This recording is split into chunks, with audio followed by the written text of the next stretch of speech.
నమస్తే. తెలుగు రాజ్యంకు స్వాగతం. నేను మీ సంధ్య. అనపర్తి నియోజకవర్గంలో కూటమి రసవత్తర రాజకీయాన్ని నడుపుతుందా అని అంటే బీజేపీ అలాగే టీడీపీ మధ్య ఇన్ఛార్జీలు కావచ్చు, ఎమ్మెల్యేకి సంబంధించి కావచ్చు, అవుననే సమాధానం చాలా స్పష్టంగా వినిపిస్తోంది. ఏం జరుగుతుందని తెలుసుకునే ప్రయత్నం చేద్దాం. చరిత్రకారులు, సినీ రాజకీయ విశ్లేషకులు చిలకడ శ్రీకాంత్ గారు మనతో ఉన్నారు. ఆయన మాటల్లో. శ్రీకాంత్ గారు నమస్తే అండి. నమస్కారం సంధ్య గారు. ఏంటి అనపర్తిలో డిఫరెంట్ స్ట్రాటజీని ఏమన్నా కూటమి ఇంప్లిమెంట్ చేస్తుందా? బీజేపీలోనేమో తండ్రి, టీడీపీలోనేమో కొడుకు. ఏం జరుగుతుందో ఒకసారి దాని గురించి. వాస్తవంగా 1983 ఎన్నికల నుంచి అనపర్తి నియోజకవర్గంలో నల్లమిల్లి కుటుంబం యొక్క ఆధిపత్యం కొనసాగుతూ వస్తుంది. అంత క్రితం పడాల అమ్మిరెడ్డి అని ఆయన జనతా నుంచి గెలిచారు. అంత క్రితం వి రామకృష్ణ చౌదరి అని, పనసరామన్న అని. రామకృష్ణ చౌదరి గారు ఆయన అంటే ఒకసారి ఏకగ్రీవంగా కూడా శాసనసభ్యుడిగా ఎన్నికయ్యారు.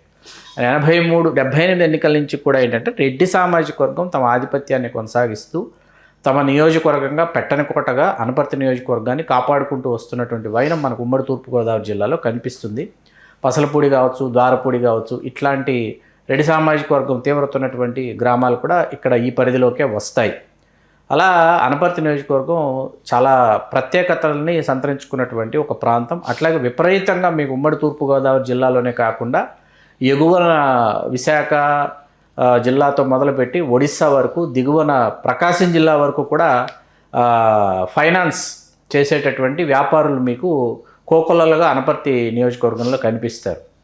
ఇక్కడ 83 ఎన్నికలను ఎందుకన్నా అంటే నల్లమిల్లి మూలారెడ్డి గారు చెప్పుకోదగ్గ నేత. నల్లమిల్లి మూలారెడ్డి గారు తెలుగుదేశంలో దశాబ్దాల తరబడి రాజకీయం చేసినటువంటి 89, 2004 మినహాయిస్తే మిగతా అన్ని ఎన్నికలు 83, 85, 94 ఇట్లా 99 అన్ని ఎన్నికల్లో నల్లమిల్లి మూలారెడ్డి గారు గెలుస్తూ వచ్చారు. వారి ప్రత్యర్థి ప్రతి ఎన్నికలో తేతలి రామారెడ్డి గారు తలపడుతూ ఉండేవారు. నల్లమిల్లి మూలారెడ్డి వర్సెస్ తేతలి రామారెడ్డిగా ఈ నియోజకవర్గం దశాబ్దాల తరబడి. ఆ తర్వాత 2009లో ఒకసారి కాంగ్రెస్ అభ్యర్థిగా ఇదే ఇంటి పేరు కలిగినటువంటి నల్లమిల్లి శేషారెడ్డి గారు శాసనసభ్యుడయ్యారు. ఆ తర్వాత మీకు డాక్టర్ సత్య సూర్యనారాయణ రెడ్డి గారు వర్సెస్ నల్లమిల్లి రామకృష్ణారెడ్డి గారు అనేది రసవత్తరమైనటువంటి పోరుగా. నల్లమిల్లి రామకృష్ణారెడ్డి గారు మొట్టమొదట మనకు 2014 ఎన్నికల్లో వారు గెలుపొందారు. కేవలం 1373 ఓట్ల స్వల్ప ఓట్ల ఆధిక్యతతో డాక్టర్ సత్య సూర్యనారాయణ రెడ్డి వైకాపా అభ్యర్థిని ఓడించి ఆయన శాసనసభలోకి మొట్టమొదటిసారి నల్లమిల్లి మూలారెడ్డి గారి వారసుడిగా అడుగుపెట్టారు. తెలుగుదేశంతోనే నల్లమిల్లి కుటుంబం ప్రయాణం చేస్తోంది దాదాపుగా ఈ కుటుంబం అని చెప్పొచ్చు. 2019 ఎన్నికల్లో డాక్టర్ సత్య సూర్యనారాయణ రెడ్డి గారు నల్లమిల్లి రామకృష్ణారెడ్డి గారి మీద 55,000 పైచిలకు ఓట్ల భారీ ఆధిక్యతతో గెలుపొందడం విశేషం.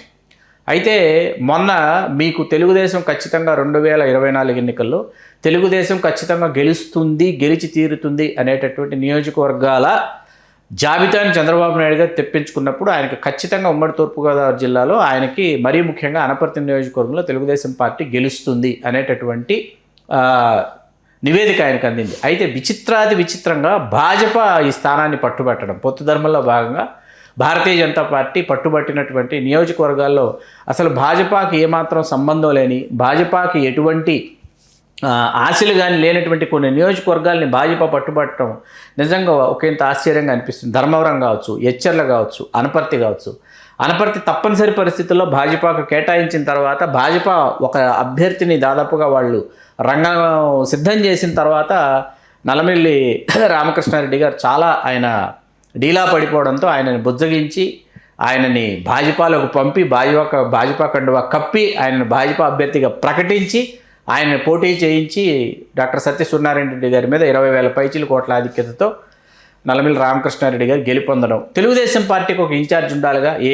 ఆయా రాజకీయ పార్టీలు అక్కడ ఎవరు ప్రాతినిధ్యం వహిస్తున్నా, జనసేన అధికారంలో ఉన్నా, అక్కడ శాసనసభ్యులు ఉన్నా, లేకపోతే భాజపా శాసనసభ్యులు ఉన్నా, లేకపోతే వైకాపా గెలిచిన చోట వైకాపా శాసనసభ్యులు ఉన్నా, పార్టీకి ఒక ఇన్ఛార్జ్ అయితే ఉంటారు. కాబట్టి ఆ ఇన్ఛార్జిగా ఈవేళ తెలుగుదేశం పార్టీ ఇన్ఛార్జిగా నల్లమిల్లి రామకృష్ణారెడ్డి గారి కుమారుడు నల్లమిల్లి మనోజ్ కుమార్ రెడ్డి గారిని లోకేష్ గారు ప్రకటించడం, తెలుగుదేశం పార్టీ అధినాయకత్వం, అధిష్టానం వారి పేరుని ప్రకటించడం అనేది మొత్తం శ్రేణుల్ని విస్మయానందంలోకి తీసుకువెళ్ళింది. ఎందుకంటే నల్లమిల్లి కుటుంబం యొక్క ఆధిపత్యం అనపర్తిలో కొనసాగి తీరుతుంది. నల్లమిల్లి వంశీ గారు, మన సుప్రసిద్ధ సినీ దర్శకులు వంశీ గారు కూడా ఈ ప్రాంతానికి చెందినటువంటి వ్యక్తే. వారింటి పేరు కూడా నల్లమిల్లి.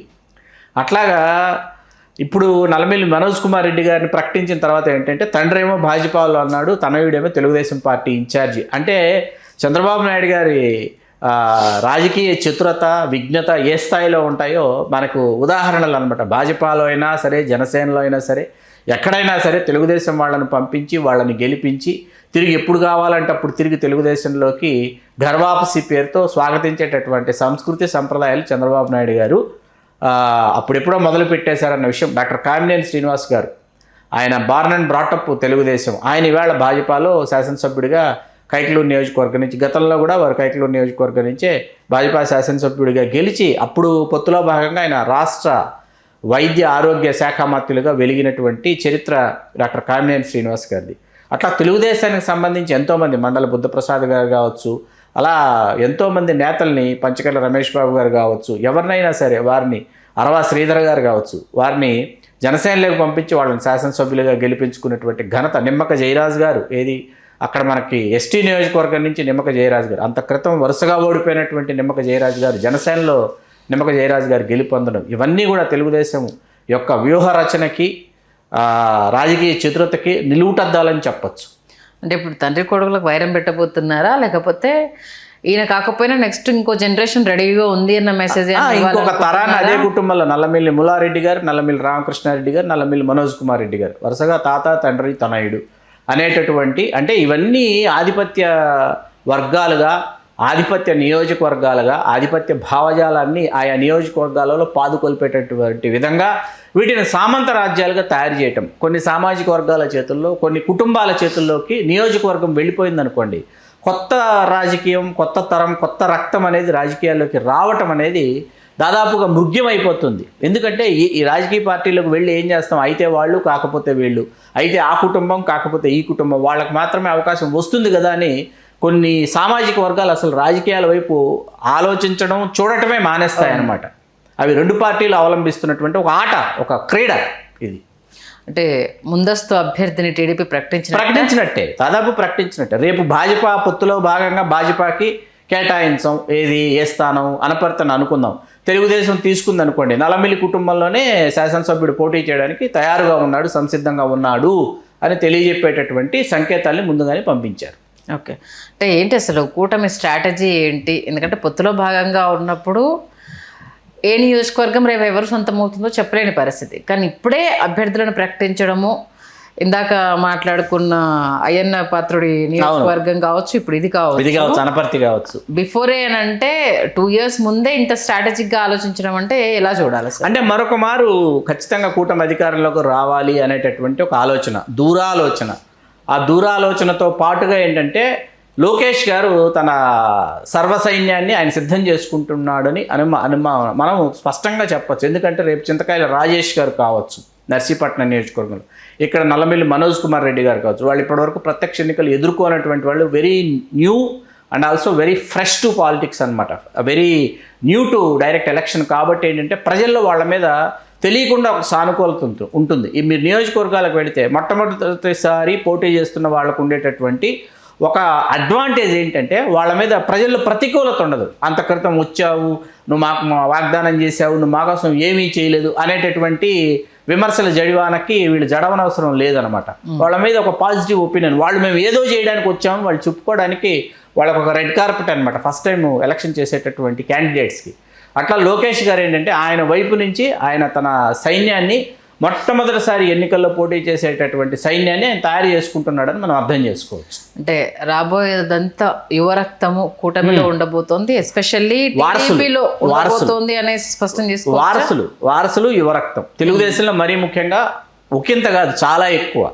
చాలా మంది సీనియర్లను అయితే మనం ఖచ్చితంగా 2029 ఎన్నికల్లో చాలా మంది సీనియర్లు నిష్క్రమిస్తారు, పోటీ చేయరు, అసలు పోటీలో ఉండరు. బ్యాక్ ఎండ్లో నుంచి వారసుల్ని వాళ్ళు గైడ్ చేయడం తప్ప, డ్రైవ్ చేయడం తప్ప పార్టీని మరొక అవకాశం వాళ్ళకి ఇవ్వరు. లోకేష్ గారు కొత్త నాయకత్వాన్ని తీసుకొస్తూనే, సరికొత్త నాయకుల్ని ఎంపిక చేసుకుంటూనే వారసత్వ రాజకీయాలలో తమ పార్టీతో, తమతో పాటే ఇప్పుడు అయ్యన్న పాత్రుడు గారి కుటుంబం తీసుకున్న తెలుగుదేశంతోనే ప్రయాణాన్ని ప్రారంభించింది, తెలుగుదేశంతోనే కొనసాగిస్తుంది.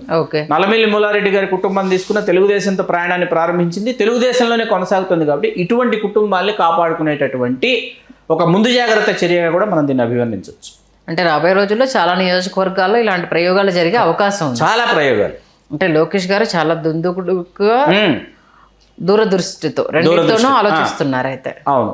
మరి ఎంతవరకు ఇది పార్టీకి సత్ఫలితాలు ఇస్తుందని మీరు ఇది అనుకుంటున్నారు? సత్ఫలితాలను ఎప్పుడు ఇచ్చేటటువంటి ప్రయోగం అండి. ఎందుకు సత్ఫలితాలను ఇస్తుందంటే, మీకు 2024 ఎన్నికల్లో వైఎస్ జగన్మోహన్ రెడ్డి గారు చేసిన తప్పిదం ఏంటంటే, ఈ నియోజకవర్గంలో పోటీ చేసి గెలిచినటువంటి వాళ్ళని 2019 ఎన్నికల వాళ్ళని తీసుకెళ్లి ఇంకొక నియోజకవర్గంలో వేయటం, ఆ నియోజకవర్గంలో పోటీ చేసి గెలిచినటువంటి వాళ్ళని అక్కడ వ్యతిరేకత ఉందని చెప్పి ఇంకొక నియోజకవర్గంలోకి తీసుకొచ్చి వేయటం అనేది తీవ్రమైనటువంటి గందరగోళానికి దారితీస్తుంది. ఉదాహరణకి మార్కాపురం, గిద్దలూరు 2 నియోజకవర్గాలు. అన్నారాంబాబు గారు గిద్దలూరు నియోజకవర్గ శాసనసభ్యులు, మార్కాపురంలో నాగార్జున రెడ్డి గారు గెలిచారు 19 ఎన్నికల్లో. వాళ్ళ 24 ఎన్నికలకి అన్నారాంబాబు గారిని ఇటు, నాగార్జున రెడ్డి గారిని అటు పంపించేటప్పటికి ఏమైందంటే, మీకు ఫలితాలు చాలా దారుణంగా వచ్చినాయి. ఫలితాలు కనీవి నెరిగినటువంటి ఘోరమైనటువంటి తేడాతో ఇద్దరు ఓడిపోయినటువంటి ఇది కనిపిస్తుంది మనకి.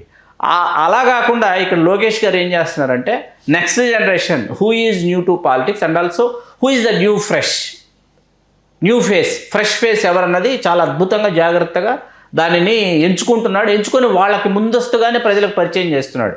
ఇతను మన ఇన్ఛార్జు, ఇతను రేపటి రోజుల్లో రాబోయే రోజుల్లో అంటే ఆ కుటుంబంతో పాటు కలిసి ప్రయాణం చేస్తున్నటువంటి వాళ్ళకి ఆ కుటుంబంలో ఇంకొక తరం, ఇంకొక వారసుడు రాజకీయాల్లోకి వచ్చినట్టు వాళ్ళతో కలిసి ప్రయాణం చేయాలన్నది. అట్లాగే వీళ్ళ మీద ఏదైనా గతంలో అక్కడ వ్యతిరేకత ఉందనుకోండి, వాళ్ళ హయాంలో ఏదో జరిగిపోయింది, నేను మీకు మంచి చేస్తానని చెప్పి ఆ కొత్త అభ్యర్థి బుజ్జగించుకునేటటువంటి ప్రయత్నం నియోజకవర్గ ప్రజలను చేసుకోవచ్చు అనమాట.